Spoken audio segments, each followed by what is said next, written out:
দাবি করছি। আমাদের মাঝে করা হয়েছে, আমাদেরকে হত্যা করা হয়েছে। কোথায় আমাদের স্বাধীনতা? কোথায় এই হত্যার সাগর রুনি হত্যার মামলার বিচার হয়নি? আমরা জানি সাইবার সিকিউরিটি অ্যাক্ট নামে ফ্যাসিজমকে বিভিন্নভাবে অপদস্থ করা হয়েছে, মামলা করা হয়েছে। আমরা এই সাইবার সিকিউরিটি অ্যাক্ট বাতিল চাই। মাধ্যম কর্মীদের সকল বিষয় সুরক্ষিত প্রদান না করা হয় তাহলে গণমাধ্যম আগামীতে হুমকির মুখে পড়বে। এখনই আমলে নিন এবং এই সমস্ত বিষয়ে এখনই জরুরি পদক্ষেপ নিন।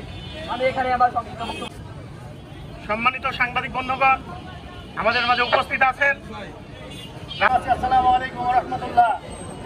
আমরা বিগত আওয়ামী সরকারের শুধু আমরাই কেন, সারা বাংলাদেশের 20 কোটি মানুষ এই সাংবাদিক নির্যাতনের শিকারের আমরা এর প্রতিবাদ স্বরূপ আমরা এখানে সাহেববাজারে দাঁড়িয়েছি।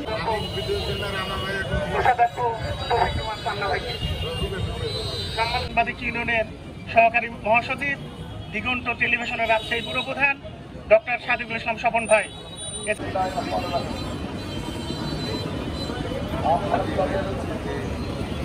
সাগর এবং রুনি সহ যে সকল সাংবাদিকদের তারা হত্যা করেছে তাদের অবিলম্বে বিচারের ব্যবস্থা করার জন্য উদাত্ত আহ্বান জানিয়ে আমি আমার কথা শেষ করছি।